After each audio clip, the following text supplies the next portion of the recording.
Jadi dengan Quran tuh ada tiga, ahli Quran tuh ada tiga jenis. Ada berapa jenis? Tiga ya. Ada yang ahli baca. Ya, ahli baca. Dia ingin baca dari mulai jenjang ingin bisa baca sampai lancar baca. Dan menariknya, Nabi itu mengapresiasi tinggi bahkan dari tahap awal baca. Jadi orang yang ingin bisa baca Al-Quran itu diapresiasi oleh Nabi, saking tingginya itu Nabi katakan bisa dapat potensi pahala 2 kali lipat dari yang lancar. Ya, walladzi yatata'ta wa huwa syaqqun 'alaihi, dan orang yang ingin bisa baca Quran dan dia baca terbata-bata. Ada yang terbata-bata, tertembok-tembok, ya macam-macam lah pokoknya itu. Bersusun ya. Ya. A'udzu billah, yang lain lancar, dia masih bertahap itu. Ya, maka kata Nabi, falahu ajran, dia mendapatkan 2 pahala. Inilah pentingnya belajar ilmu, jangan dari terjemah supaya tidak salah menyimpulkan. Wah, lancar 1 pahala nih. Belum lancar 2, ya udah nggak lancar aja gitu kan. Nah, itu keliru. Ya, maksudnya begini, pahala dia ingin berusaha itu 1. Ketika dia baca hurufnya 2. Dan 2-nya itu bukan begini, 1, 2, tidak begitu. Setiap hurufnya 10. Jadi berbahagialah kalau ada guru yang ketat, itu bahagia. Ya, karena kenapa? Selain membuat kita benar dalam membaca, dan dia mengantarkan kita mendapat akumulasi pahala yang banyak. Tuh, jadi kalau dapat guru bu yang ketat ini, harus bahagia, syukur sama Allah. A'udzu bu, ulangi. A'udzu, dikit lidahnya sedikit. Jangan kekencengan. A'udzu. Berapa huruf tuh? Hamzah, ain, waw, dzal. Diulang sampai 3 kali. 4 kali 10 kali 3. Ya kan? Ternyata zu-nya belum betul. Ya, bu, pekan depan kesini lagi. Bayangin, 1 jam datang ke tempat ngaji cuman buat a'udzu, pekan depan balik lagi. Saya tanya ibu, datang lagi enggak? Nah, enggak tuh. Nah, berarti belum pas tadi saya sampaikan ya. Nah, itu kalau begitu syukuri. Kalau kita capaiannya hanya ingin langsung dibenarkan, ya, nah, biasanya targetnya nggak tercapai dengan baik. Guru yang benar itu mengajar dengan benar. Kalau bisa mengajarkan yang benar, jangan menoleransi yang salah. Itulah sebabnya dulu adanya tajwid, tahsin belum ada. Karena tajwid itu membaca dengan baik dan benar. Karena ada sebagian yang menoleransi, dibiarkan, akhirnya ketika baca, lancar, bagus, tapi ada yang keliru, muncullah tahsin perbaikan. Dulu kami belajar itu, saya ngambil salah satu riwayat tuh waktu di Libya itu. Begitu berangkat, alhamdulillah masih agak mendingan, Al-Fatihah, Al-Baqarah 5 ayat. Udah pakai taksi, berangkat, kurang lebih 20 menit sampai di tujuan, Al-Fatihah, Al-Baqarah 5 ayat. Ya Bunai, nanti kesini lagi ya, pekan depan, nanti kesini lagi. Alhamdulillah, teman ada yang baru bismillah, pekan depan suruh balik lagi. Ternyata guru yang baik itu kayak kita tes TOEFL kan.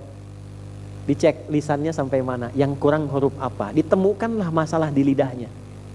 Dan hebatnya Al-Quran, setiap hurufnya itu mendidik bagian dari tempat keluar suara supaya benar. Saya ambil contoh gini, kalau kita benar 20 ayat pertama, kesananya mudah. Sampai ke ayat 71 benar di situ, kesananya lebih mudah. Ya, tinggal gharib muskilah, tinggal yang alaihi jadi alaihu, ana, kapan dibaca panjang, kapan dibaca pendek, tinggal yang itu. Yang lainnya lebih gampang karena cara pengucapan huruf dan sifatnya sudah benar. Contoh, dari alif sampai ya, ada huruf yang ringan, ada huruf yang harus keluar energi dari tubuh. Dikumpulkan di Al-Baqarah pertama, dal dengan dzal.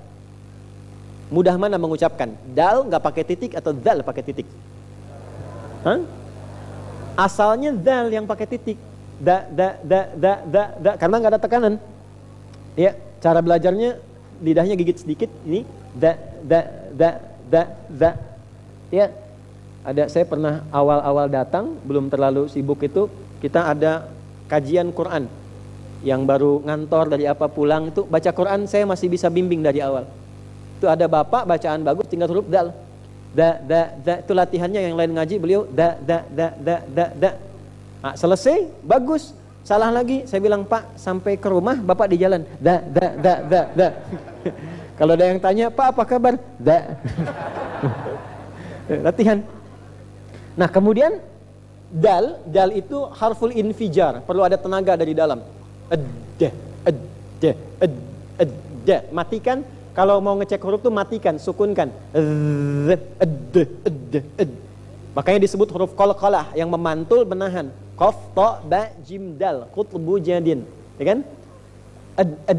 Perhatikan, begitu membaca Al-Baqarah bertemulah dal dengan dal. Dzalikal kitabula hudal lil, pertama za, kedua da.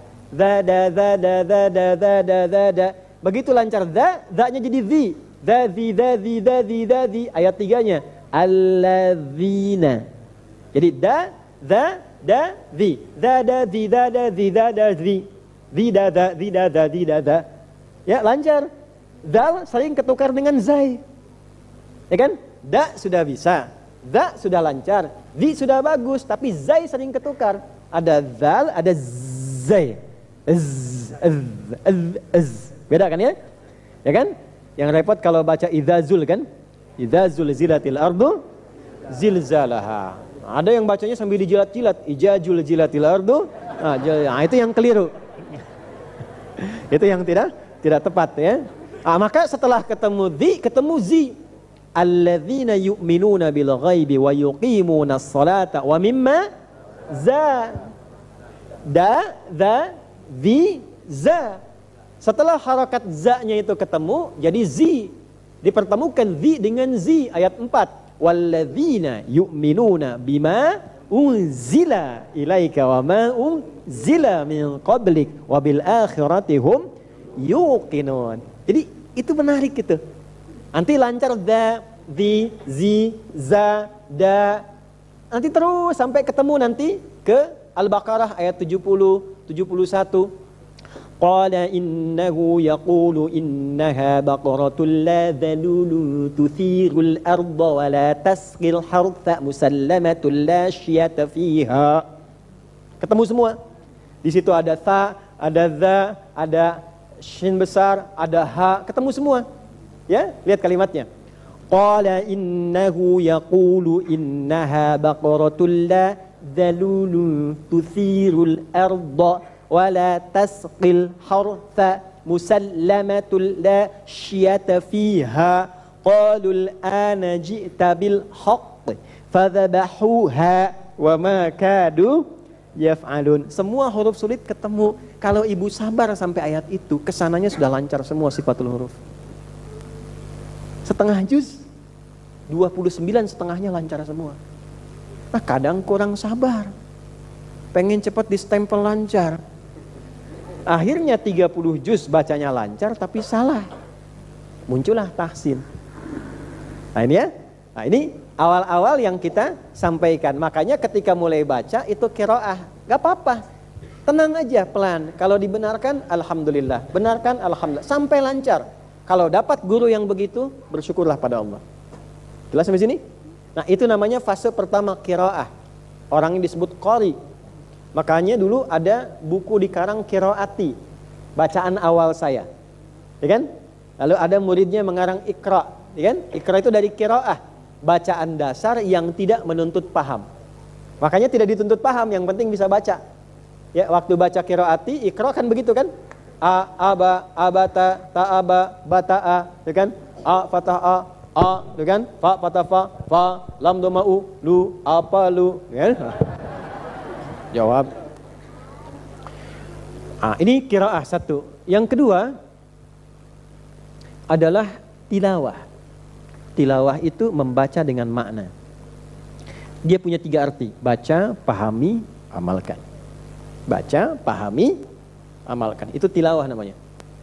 Ya, seringkali begini, kalau ingin paham arti bacaan, kan suka ada qori yang mengaji kan?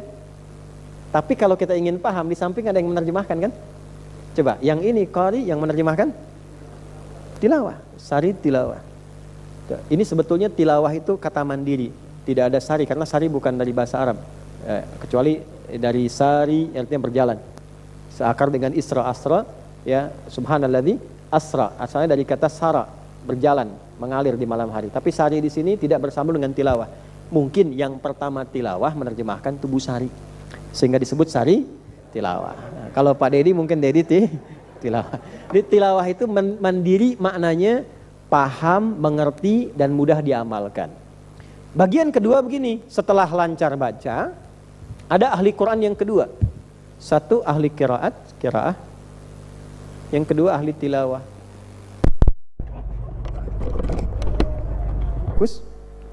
Dia mengeluarkan kurikulum Al-Quran. Cara tilawah itu yang efektif begini, ada dua cara. Satu, dia mengeluarkan kurikulum Al-Quran yang topik atau temanya sesuai dengan kebutuhan dan pilihan hidupnya. Contoh, mungkin ibu kalau belum berlangsung sekarang, bisa disiapkan Ramadan tahun depan ya. Pernah nggak mengeluarkan ayat-ayat tentang perempuan di Quran? Ya. Sebagai seorang anak, sebagai seorang istri, sebagai seorang ibu, bahkan nenek, temanya keluarkan, tema perempuan dalam Quran. Terus keluarkan ayat-ayatnya, dalami tentang sifat perempuan bagaimana, dari ujung kepala sampai ujung kaki. Apa fungsi pendengaran? Mendengar, iya, tapi beda mendengar laki-laki dengan perempuan itu seperti apa? Kenapa perempuan disebut mar'ah, imro'ah? Kenapa kalau banyakkan disebut nisa? Itu ada rahasianya. Kenapa ditekankannya menjaga rumah tangga dan kehormatan rumah tangga pada perempuan, bukan laki-laki? Padahal kan sama-sama menjaga. Saya sebagai pria, laki-laki, suami kita, para ayah kan harus menjaga ya keadaan rumah tangga kita, keluarga kita. Tapi dijaganya itu ternyata lewat apa? Lewat pekerjaan. Makanya di Quran surah keempat, ya surah An-Nisa di ayat ke-34, laki-laki ketika disebutkan itu dengan nafkahnya dulu. Ar-rijalu qawwamuna 'alan nisa bima faddalallahu ba'dahum 'ala ba'dhin wa bima anfaqu min amwalihim. Kenapa unsur pekerjaan yang disebutkan? Karena semua yang dikerjakan laki-laki di luar itu dampaknya akan sangat berdampak pada keluarganya. Dapat harta dari yang halal, dipakai, dimasak oleh istri, kemudian disebarkan ke seluruh anggota keluarga, maka yang halal itu akan menggerakkan semua bagian tubuh kita dengan energi positif menjadi amal soleh. Ya, makanya kalau ada berbuat salah, mata salah lihat, coba dicek yang dimakan itu benar nggak? Ya, kalau kata-kata sering berkata yang tidak baik, coba dicek pertama kali makanannya yang masuk benar tidak? Ya. Nah, itu yang pertama dilihat apa? Kinerja dari laki-lakinya. Sebaliknya, ketika melakukan tindakan yang jelek, keluarga dapat. Sering saya ingatkan di berbagai kesempatan, kalau bekerja dan berpikir ingin berbuat yang tidak baik, tolong jangan pikirkan diri sendiri, pikirkan keluarga, anak-anak, istri. Sebab ketika suami berbuat salah dalam pekerjaan di luar, itu yang kena keluarganya juga. Yang korupsi itu misalnya ex bapak tertentu, yang dibully itu anaknya pak, yang kena itu istrinya, yang dipertontonkan orang tuh rumah ibunya. Pengen tahu nggak koruptor yang kemarin begini? Ini rumahnya nih, ini rumah ibunya nih. Apa salah ibunya dengan itu? Apa salah anaknya yang tidak pernah mengetahui tentang perbuatan itu? Karena itu kalau ingin berbuat sesuatu yang tidak baik, baru terfikir, ingat, bawa suasana kekeluargaan itu. Itu yang mencegah kita berbuat yang tak bagus. Itulah sebabnya kenapa kadang-kadang di meja kerja itu Pak suka ada foto keluarga. Ya, ada seorang presiden di negara Afrika, dia masih muda tuh. Ya, beliau katakan begini, dalam pengarahan kepada staf-stafnya, Bapak Ibu semuanya tak penting ada foto saya dipajang. Yang penting tuh foto keluarga. Taruh di meja Anda. Kalau ingin berbuat sesuatu kriminal yang tidak baik, coba tatap dulu anak Anda, tatap istri Anda, dan bayangkan ketika perbuatan itu berdampak buruk bagi keluarga Anda. Nah, ini bagi laki-laki. Perempuan berbeda. Dia melekat dengan namanya. Karena itu apa yang dikerjakan laki-laki, istri pasti ikut dengan namanya. Otomatis itu. Karena itu bahasa Qur'annya berbeda. Fassalihatu qanitatun hafizatu lil ghaibi bima hafizallah. Jadi istri yang salihah, dia menaati Allah dengan cara taat pada suami, pada yang baik-baik yang ia minta, yang Allah ridhai. Lalu jaga kehormatan suami dan keluarga, terutama ketika tidak sedang bersamanya. Saya gali-gali kenapa ditekankan pada perempuan. Ternyata setiap jabatan, pekerjaan yang melekat pada suami, istri ikut. Tidak sebaliknya. Tidak sebaliknya. Bapak, suami bupati, istrinya ibu bupati. Bapak camat, istrinya ibu. Kalau istri bupati, bapaknya nggak akan disebut bapak bupati. Kalau istrinya yang perempuan camat, nggak akan mungkin jadi bapak camat suaminya. Tapi kalau suaminya RT, ibunya ibu RT. Otomatis. Bahkan bisa lebih RT daripada suami kan kadang-kadang gitu. Nah, yang mau saya katakan begini, ketika menjadi tidak baik di dalam pasangan di perempuan, suami kena juga. Jadi perilaku dari istri kadang-kadang menentukan jabatan dan karir suami. Suami sudah bagus, istri posting yang tidak bagus, dilacak sama netizen, diviralkan, yang dipertaruhkan jabatan suami. Nah, maksud saya, pernah nggak ibu keluarkan ayat-ayat itu supaya membina kita, mendidik kita dalam menjalani kehidupan? Bagaimana menjadi istri yang ideal? Bagaimana menjadi ibu yang baik dalam pandangan Allah? Kalau pandangan manusia beda-beda standarnya. Dalam pandangan Allah itu seperti apa? Ya. Dan ciri rumah tangga yang baik salah satunya adalah ketika kurikulumnya bisa diterapkan dengan baik. Ini kita sama-sama berusaha. Ya, ini poinnya. Ini juga sama. Laki-laki pernah nggak mengeluarkan ayat tentang laki-laki dengan semua turunan tugasnya? Setelah itu nanti pilihan hidupnya. Misal ada yang mengabdi di pendidikan sebagai guru, dosen, ya, di administrasi di kampus, di sekolah. Pernah nggak mengeluarkan ayat-ayat tentang ilmu? Itulah tilawah. Di selama Ramadan, topiknya keluarkan, butuhnya apa, pahami itu, pasca Ramadan dia menjadi hudan. Itulah yang kita bawa, kita terapkan selama 11 bulan. Ini yang pengusaha, pedagang, pebisnis. Pernah nggak mengeluarkan ayat-ayat niaga dalam Al-Quran? Hadis-hadis tentang bisnis, kumpulkan. Hatam sekali, bagus. Hatam 2 kali, bagus. Setelah itu lompat ke tilawah. Keluarkan berdasarkan profesi kehidupan yang kita pilih. Ayatnya keluarkan, hadisnya, tafsirnya, tanyakan pada ulama kalau belum tahu. Jadi begitu selesai Ramadan, ini keluar ini. Nih bagian pertamanya, petunjuknya keluar. Jadi orang yang berhasil interaksinya dengan Al-Quran selama Ramadan, yang pertama membangun kebiasaan dia, pertama qiraahnya. Tidak peduli berapa kali khatam, tapi dia tidak ingin meninggalkan bacaan. Pengen baca, sehari nggak baca kayaknya ada yang hilang. Jelas di sini? Oke, yang kedua ini muncul sifat tilawah. Kalau dia mengkaji, jadi apa yang dikerjakan di Ramadan itu yang tampak pasca Ramadan. Kalau pilihan pertama adalah qiraah, maka pasca Ramadan ada kerinduan untuk baca. Nah, apa diantara manfaatnya? Wabayyinatin minal huda, mendapatkan kejelasan dari manfaat itu, petunjuk itu. Nggak ada satupun dalam ibadah yang tidak ada asas manfaat. Ramadan saya banyak baca, pasca Ramadan saya baca walaupun tak sebanyak Ramadan. Ramadan misalnya bisa khatam dalam sebulan 3 kali, pasca Ramadan setengah juz, setengah Quran. Nggak apa-apa, tapi kebiasaan itu masih ada. Yang paling menarik apa? Standarnya. Ada kejelasan dari hasil manfaat baca itu melahirkan manfaat-manfaat dari amalan yang kita kerjakan. Contoh, qiraah itu mendatangkan ketenangan, tenang. Jadi orang yang rajin ngaji Quran itu pribadinya cenderung lebih tenang dibandingkan dengan orang yang jarang berinteraksi dengan Al-Quran. Pemahaman terbaliknya, tenang lawannya apa? Halo? Gelisah. Kalau sedang gelisah, maka rajin baca Quran. Bu, kalau sedang gelisah, ibu buka mushaf. Jangan buka Facebook. Kenapa ya rasanya hati kurang tenang hari ini? Wah, tulis. Aminkan ya. Nggak dapat apa-apa. Nggak dapat apa-apa. Ambil wudhu, buka mushaf. Itu baru lihat mushaf. Rasanya sudah beda. Yang dahsyat tuh begini, begitu dibuka mushafnya, ini kok ayatnya sesuai ya dengan yang saya rasakan. Itu yang dahsyat itu. Nah, jadi ini rumus yang pertama. Jadi semua apa yang kita kerjakan dalam ibadah itu punya dampak dalam kehidupan. Di antara manfaat Quran itu melahirkan ketenangan.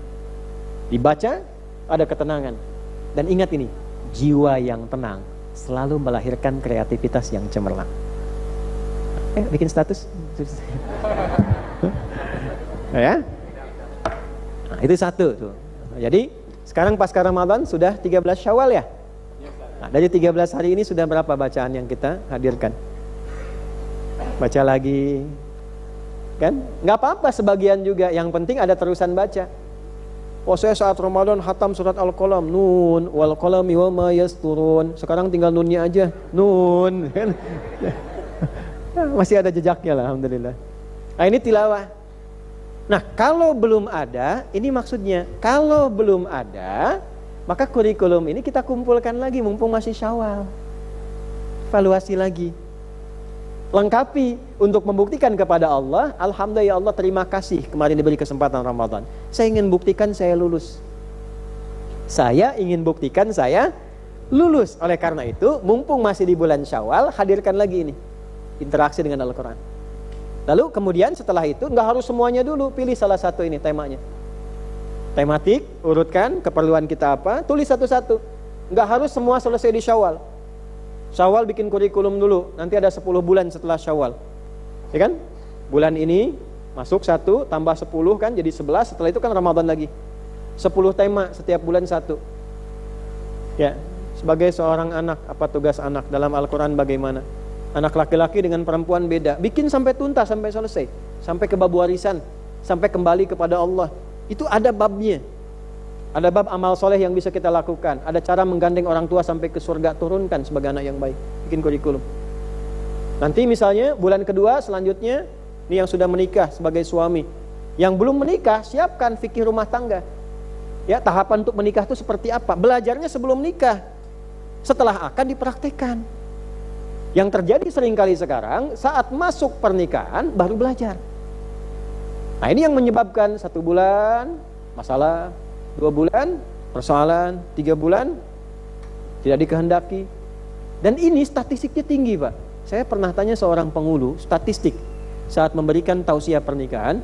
Itu sekarang di kita saja setiap ada 1 pernikahan, itu di saat yang sama terjadi 50 perpisahan. Di Malaysia itu 2023 saya temukan data 57.800 selama setahun perceraian. Artinya setiap 1 jam itu ada 6 orang bercerai. Ada 6 orang setiap 1 jam. 57.800 dalam setahun. Ya, dibagi sebulan, dibagi sehari 24 jam, dibagi 24 ketemu 6 orang, 6,6 kurang lebih. Dalam 1 jam, Anda bayangkan. Ya. Nah, dulu walaupun belum ada pengetahuan tentang dalil, tapi sudah menjadi adat, tradisi, karena ulama mengajarkan. Dulu ulamanya itu capable, punya kemampuan yang bagus, sehingga orang nggak banyak tanya tentang dalil.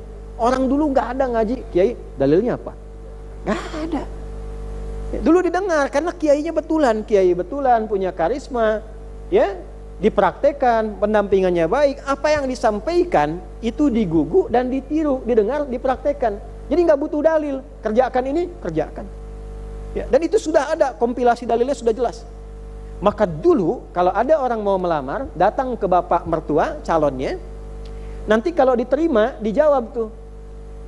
Dari jawaban itu diberi waktu 40 hari. Yang laki-laki belajar tentang fikih sebagai seorang suami, cara mendapatkan nafkah bagaimana. Yang perempuan diajarin ibunya cara menjadi istri seperti apa. Masa menunggu 40 hari ini diberikanlah tanda di yang perempuan dengan daun pacar di sini. Maka disebut masa itu dengan pacaran. Diberikan tanda daun pacar di kukunya, dididik selama 40 hari supaya saat berumah tangga siap berumah tangganya. Itulah pacaran. Jadi bukan sebeca berdua, seakan beca milik berdua, si amang beca nggak ada. Sehingga awet rumah tangganya, dulu awet kan? Ya, walaupun bertengkarnya seru-seruan. Ya, walaupun kemudian ada perbedaan pendapat, setelah itu nyaman aja, jalan terus, awet, nyaman, tenang.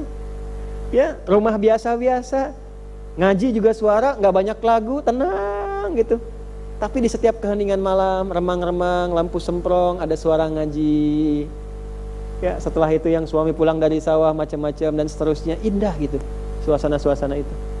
Ya, Gen Z nih harus belajar ya.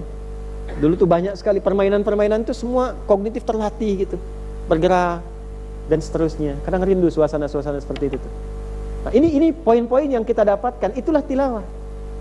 Nanti yang sudah tilawah itu dinaikkan ke hafalan, hifdz, dibawa, disimpan pedomannya di dalam jiwa kita, dipraktekkan pada seluruh anggota tubuh kita. Itulah hafalan. Maka muncul yang ketiga namanya hifdz.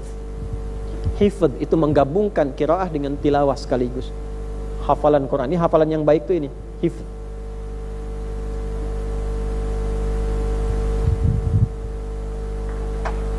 Hifdzun atau cara menghafalnya, prosesnya disebut tahfidz.